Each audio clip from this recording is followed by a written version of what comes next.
Welcome. Today, we are diving into a massive, shocking mystery from Japanese history. Just imagine this. You have such a fiery, burning passion to save your country that you accidentally create the exact weapon that completely destroys the world you were trying to protect. Wild, right? We're heading back to 19th century Japan, an era filled with samurai, shadows, and secrets.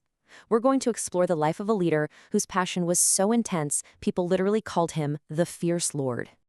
The year is 1853. Picture this. Huge, black, smoke-belching foreign warships, the legendary Black Ships, suddenly appear on Japan's horizon. Keep in mind, Japan had been closed off to the rest of the world for centuries. Panic is just spreading like wildfire across the country. But cutting right through all that terror, a booming, defiant voice echoes out. A rebel lord is screaming, "Melt down every piece of metal we have. Forge cannons. We fight to the bitter end." He was literally demanding all-out war. But here is the ultimate mystery, guys. How did this one man's absolute obsession with saving Japan become the very trigger that destroyed the 260-year-old samurai government he was ready to die for? It's incredibly ironic, isn't it? Well, to understand this massive historical plot twist, we've got to rewind and look at where his story actually begins. Chapter 1. The Late Blooming Hero. Before we get into the roaring cannons and all the chaos, we need to understand the incredibly long, painful waiting period that created this guy's explosive personality. Meet Tokugawa Nariaki. Look at that intense, piercing gaze. He was a brilliant, fiercely ambitious man, born into one of the absolute highest-ranking families in all of Japan. But, and this is a huge but, for the first 30 years of his life, he was kept completely away from any kind of power. He was basically a nobody. Because he was the third son, Nariaki was forced into a role called a room dweller. What does that mean? It literally means he just lived in a spare room in his family's estate. No official duties, no power, totally financially dependent. For 30 long years, he sat in the shadows, reading, learning, and helplessly watching his country slowly rot from the inside. You can imagine how this agonizing 3-decade wait just built up an explosive drive for reform, right? Now, to grasp the massive power dynamics at play here, you just need to know 2 quick terms. The Shogun was the absolute military dictator ruling all of Japan from the capital, and a domain was a regional territory, kind of like a state. Finally, at age 30, Nariaki became the head of the Mito domain, but he wasn't going to settle for just ruling his own little slice of land. Oh no, he wanted to fix the entire country. Chapter 2. The Duality of the Fierce Lord. So, Nariaki had some shocking contradictions in his personality. He swung from extreme violence to incredibly deep compassion. On one hand, his core philosophy was all about loving the people. He built absolutely gorgeous public gardens and had a profound respect for the everyday farmers who grew the country's food. But on the flip side, to boost military defense, he mercilessly destroyed 190 Buddhist temples, literally smashed them. He stripped them of everything, even melting down their sacred ringing bells just to cast bronze cannons. This sheer cultural destruction completely terrified the people around him. Yet his ability to build things up was just as extreme. Take a look at this solemn black and white gate. This is the entrance to the Kodokan, which he built as Japan's largest comprehensive university. He fully believed education was the only way to save the country, so he opened the doors to brilliant minds regardless of their rank, teaching them everything from geography and medicine to hardcore sword fighting.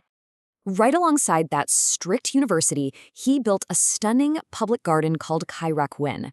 Imagine a space filled with 3,000 plum trees, their sweet scent just filling the air.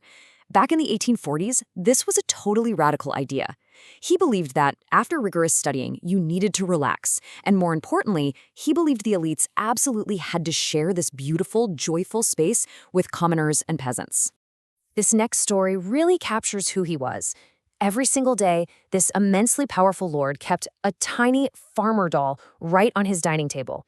Before taking even a single bite of his meal, he would serve the first grains of rice to this little doll and bow deeply.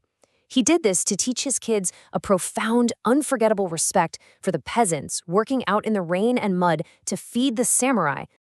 Every single thing Nariaki did was driven by one intense, unwavering political philosophy known as Sono Joi.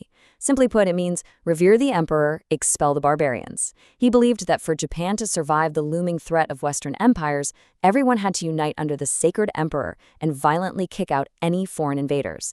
This idea became the ultimate obsession of his entire life. Chapter 3. The Black Ships and the Flame of Rebellion. Now let's see what happens when his fierce philosophy violently clashes with reality, sparking an absolute national crisis. So, back to 1853. The American black ships drop anchor off the coast. There's this suffocating dread that the nation might literally be wiped out. The shogun's government, knowing they couldn't possibly win a military fight, desperately sought a peaceful diplomatic solution.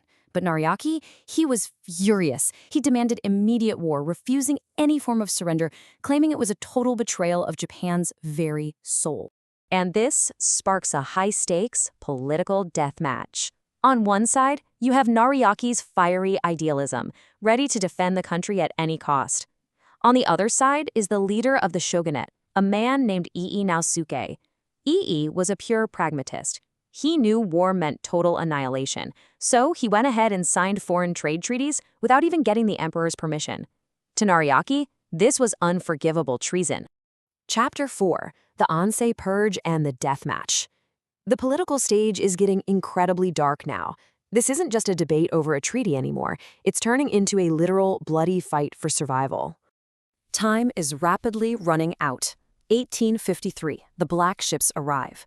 By 1858, the shogunate violently cracks down on Nariaki's rebellion. March 1860 brings bloodshed to the capital's snowy streets, and by August of that same year, our fierce lord meets his end. Let's look closely at this cascading chain of events. In 1858, his rival, Ii Naosuke, launches the Ansei Purge, a brutal crackdown on his political enemies. Nariaki suffers a crushing defeat. He's dragged back to his domain and placed under permanent, lifelong house arrest. Just like that, his political life is obliterated. His brightest students and loyal supporters are harshly punished, and many are executed. It seemed like the fierce lord had been silenced forever. But no one could fully extinguish the fire he started. In March 1860, a truly cinematic, bloody revenge takes place. Rebel samurai from Nariaki's Mito domain ambush Ii Naosuke outside the Sakura Demon Gate. Right there, in the swirling snow, they assassinate the most powerful man in the shogun's government. And instantly, terrifying rumors start flying. Was the imprisoned Nariaki actually the mastermind behind this brutal hit? We'll never really know the truth, because just months after his greatest rival fell in the snow, Nariaki himself collapsed from a sudden illness. In August 1860, still locked away in captivity, the fierce lord passed away at the age of 61. He left behind a chaotic, fractured country, dying before he could ever see his ultimate dream of a united, protected Japan come true. Epilogue, a tragic visionary's legacy. But Nariaki's story absolutely doesn't end with his death. In fact, the true weight of his intense life was just beginning to shape the future of Japan. Here is the deepest, most incredible irony of it all. Nariaki fought with everything he had to save Japan on the Tokugawa Shogunate, but his extreme Sono Joi philosophy, it became the exact weapon that inspired young, rebellious samurai to rise up and completely overthrow the shogunate. The very actions he took to try and save his world ended up being the exact things that destroyed it. And the story comes full circle in the most dramatic way imaginable.